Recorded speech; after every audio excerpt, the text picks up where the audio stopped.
매캐한 탄내와 함께 사방을 집어삼킨 검은 연기 속에서 오직 기괴한 침묵만이 감돌던 날이었습니다. 사고는 눈 깜짝할 사이에 벌어졌고 형체를 알아볼 수 없게 찌그러진 자동차는 시커먼 숯덩이로 변해버렸죠. 소방관들이 물러나고 난 뒤 차의 주인이었던 다니엘은 절망적인 마음으로 그 뼈대만 남은 운전석을 들여다봤습니다. 모든 것이 녹아내렸고 모든 것이 재가 되어버린 그 절망의 현장에서 이상할 정도로 선명한 주황색 컵 하나가 컵 홀더에 꽂혀 있었습니다. 그녀가 떨리는 손으로 그 뜨거운 열기 속에서 살아남은 컵을 꺼내 살짝 흔들었을 때 전 세계 수천만 명의 심장을 멈추게 한 소리가 들려왔습니다. 달그락. 그건 다름 아닌 그 뜨거운 화염 속에서도 녹지 않고 살아남은 얼음들이 서로 부딪히며 내는 경쾌한 소리였습니다. 당신은 상상이나 할 수 있을까요? 1000도가 넘는 불길이 차체를 녹여버리는 동안 이 고작 7만 원짜리 강철통은 주인이 남겨둔 얼음물을 가장 차갑고 완벽하게 지켜내고 있었던 겁니다. 이 믿기지 않는 영상이 틱톡에 올라온 지 단 며칠 만에 조회수는 8천만 회를 넘어섰습니다. 사람들은 경악했죠. 저건 물통이 아니라 생존 장비다. 혹은 지구가 멸망해도 저 컵만큼은 살아남을 거라는 찬사가 쏟아졌습니다. 그런데 더 놀라운 건 그 다음에 벌어진 일입니다. 스탠리의 사장이 직접 영상으로 답장을 보냈거든요. 당신의 컵이 무사해서 다행이라는 말과 함께 스탠리가 당신의 차를 새 차로 바꿔주겠노라는 파격적인 약속을 말이죠. 자, 여기서 우리는 묘한 의문에 빠지게 됩니다. 스탠리는 왜 고작 텀블러 하나 때문에 수천만 원짜리 자동차를 선물했을까요? 단순히 마케팅에 성공해서 기분이 좋았기 때문일까요? 아니면 이 거대한 바이럴 뒤에 우리가 모르는 아주 정교하고 차가운 브랜드의 설계도가 숨겨져 있었던 걸까요? 사실 이 컵은 원래 10대 소녀들의 애착 인형이 아니었습니다. 백제의 10년 전 거친 근육질의 노동자들이 건설 현장에서 흙먼지를 뒤집었으며 던지던 고철 덩어리에 가까웠죠. 그런데 어쩌다 이 투박한 쇳덩이가 미국 중고등학교 교실에서 명품 백보다 더 탐나는 권력이자 구하기 위해 6탄전까지 불사해야 하는 10대들의 샤넬이 되어버린 걸까요? 불타는 차 안에서도 평정심을 잃지 않았던 이 차가운 오브제의 탄생부터 전 세계를 핑크빛 광기로 물들인 지금까지의 모든 비하인드를 오늘 아주 깊숙이 들여다보려 합니다. 당신이 지금 무심코 쥐고 있는 그 텀블러가 사실은 단순한 물병이 아니라 누군가의 욕망과 자본의 흐름이 치밀하게 얽힌 가장 뜨거운 전리품이라는 사실을 알게 된다면 과연 당신은 예전처럼 편안하게 물을 마실 수 있을까요? 100년의 시간을 뚫고 우리 손에 쥐어진 이 거대한 상업적 신화의 민낯을 지금 바로 공개합니다. 이야기의 시작은 지금으로부터 113년 전인 1913년으로 거슬러 올라갑니다. 당시 사람들에게 따뜻한 커피 한 잔을 밖에서 마신다는 건 꽤나 위험하고 조마조마한 일이었습니다. 보온병이라는 물건이 있긴 했지만 그 속은 얇고 예민한 유리로 만들어져 있었거든요. 가방을 조금만 세게 내려놓거나 실수로 부딪히기라도 하면 여지없이 쩡그렁하는 날카로운 소리와 함께 유리 파편이 섞인 커피를 바닥에 쏟아야 했습니다. 그 시절의 보온병은 도구라기보다 상전처럼 모셔야 하는 깨지기 쉬운 보석함에 가까웠죠. 하지만 그해 겨울 천재 물리학자이자 전기공학자였던 윌리엄 스탠리 주니어는 완전히 다른 세상을 꿈꿨습니다. 그는 변압기를 연구하다 발견한 용접 기술을 보온병에 접목해보기로 합니다. 유리가 깨진다면 아예 유리를 없애버리면 어떨까 하는 아주 단순하면서도 무모한 발상이었죠. 그는 뜨거운 불꽃을 내뿜는 용접기로 강철판 2개를 단단히 이어 붙였습니다. 그리고 그 틈새의 공기를 완전히 뽑아내어 우주와도 같은 고요한 진공 상태를 만들어냈습니다. 이것이 바로 오늘날 우리가 아는 스탠리 보온병의 시초이자 세계 최초의 올 스틸 진공 보온병의 탄생이었습니다. 윌리엄이 처음 이 무겁고 투박한 쇳덩이를 손에 쥐었을 때 그는 알았을까요? 자신이 만든 이 물건이 단순히 온도를 지키는 통을 넘어 누군가의 생존을 지키는 가장 든든한 방패가 될 것임을 말이죠. 이후 스탠리는 우리가 흔히 해머톤 그린이라 부르는 그 특유의 거친 녹색 옷을 입게 됩니다. 마치 전차의 장갑판을 떼어다 붙인 것 같은 이 오묘한 녹색은 망치로 두드려 만든 듯한 울퉁불퉁한 질감을 가지고 있었죠. 매끄러운 아름다움 대신 손바닥을 거칠게 파고드는 마찰력을 선택한 겁니다. 기름때 묻은 장갑을 끼고도 미끄러지지 않도록, 그리고 떨어뜨려도 찌그러질지언정 결코 깨지지 않도록 설계된 철저한 기능의 결과물이었습니다. 이 투박한 쇳덩이는 곧바로 제2차 세계대전의 격전지로 향했습니다. 고도 수천 미터의 상공에서 영하의 추위와 싸워야 했던 B-17 폭격기 조종사들의 가슴팍에는 늘 스탠리가 매달려 있었죠. 공중전의 긴박한 소음 속에서도 조종사들은 이 묵직한 컵을 입에 대며 고향의 온기를 떠올렸습니다. 전쟁이 끝난 후에는 고층 빌딩을 올리던 뉴욕의 건설 현장으로 자리를 옮겼습니다. 아찔한 철골 위에 걸터앉아 점심을 먹던 노동자들에게 스탠리는 거친 삶을 버티게 해주는 유일한 동료였습니다. 그들에게 스탠리는 단순한 물병이 아니었습니다. 대를 이어 물려주는 유산이었고 30년을 써도 변하지 않는 우직한 약속이었습니다.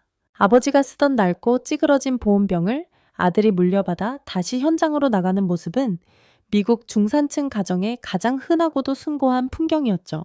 그런데 말입니다. 이렇게 견고한 성벽 같았던 스탠리에게도 생각지 못한 위기가 찾아옵니다. 영원할 것 같았던 그들의 녹색 제국이 조금씩 무너지기 시작한 겁니다. 100년 넘게 남자의 도구로서 정점을 찍었던 그 정체성이 역설적으로 변화하는 시대 앞에서는 너무나 낡고 무거운 짐이 되어버린 것이죠. 2010년대 후반 스탠리의 매출은 바닥을 치기 시작했고 본사에서는 급기야 특정 모델의 단종을 검토하기에 이릅니다. 과연 이 녹색 괴물의 운명은 여기서 끝이었을까요?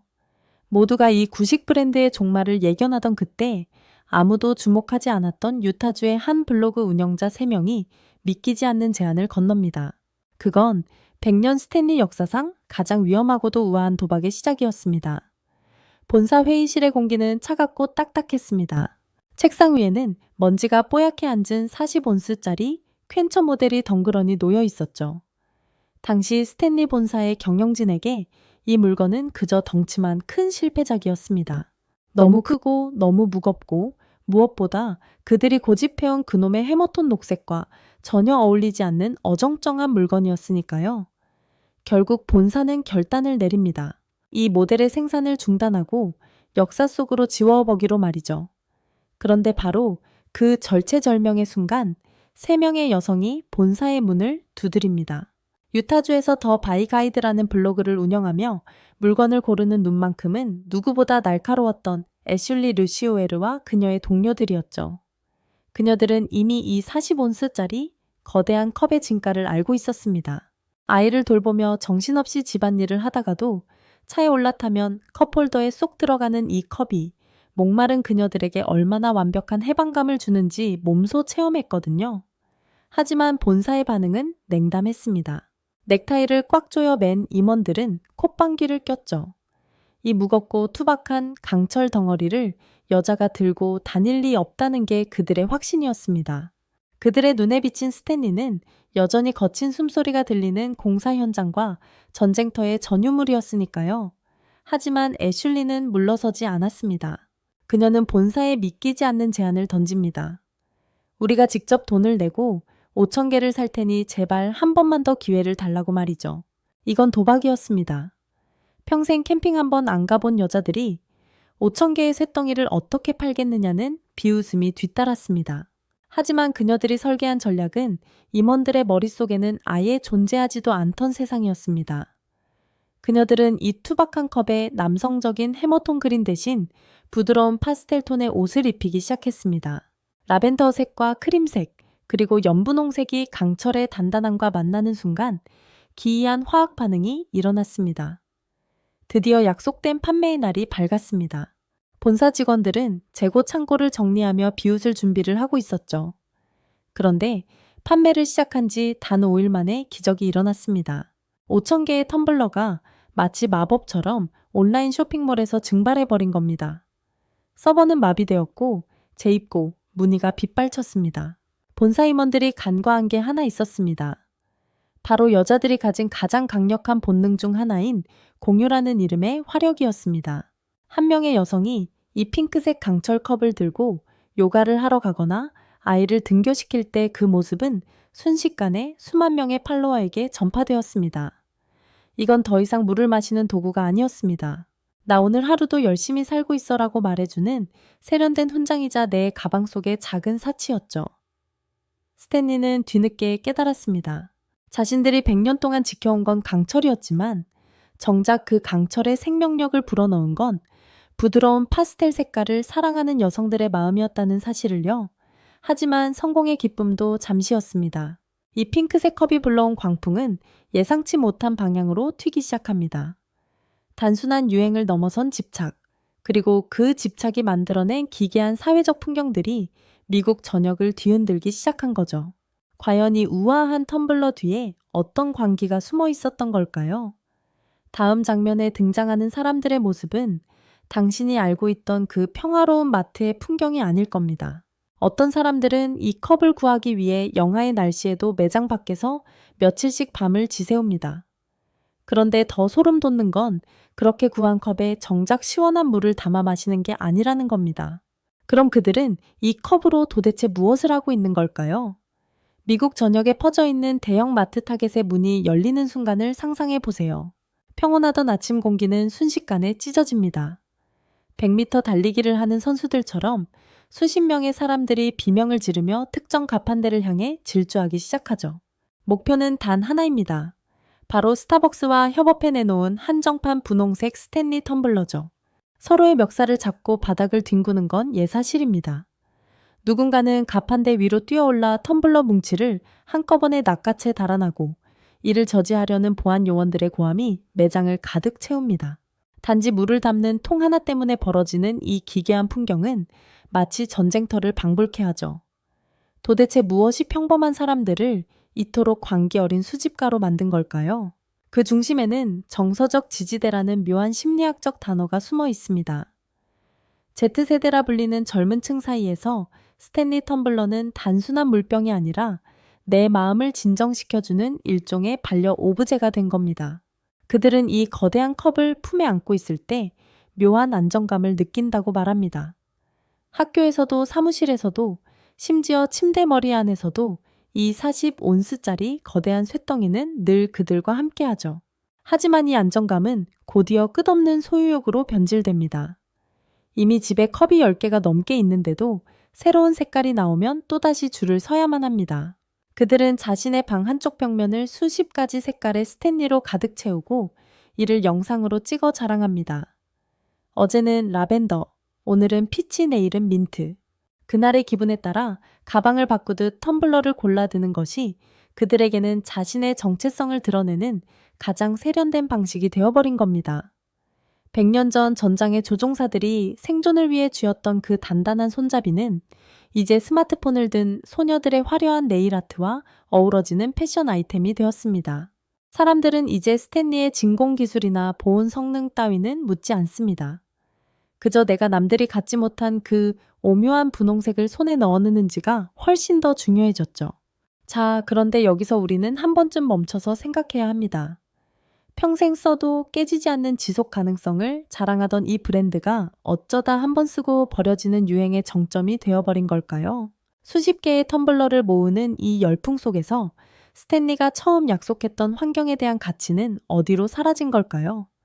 이 광적인 축제의 끝에서 우리는 아주 차갑고 날카로운 질문 하나를 마주하게 됩니다.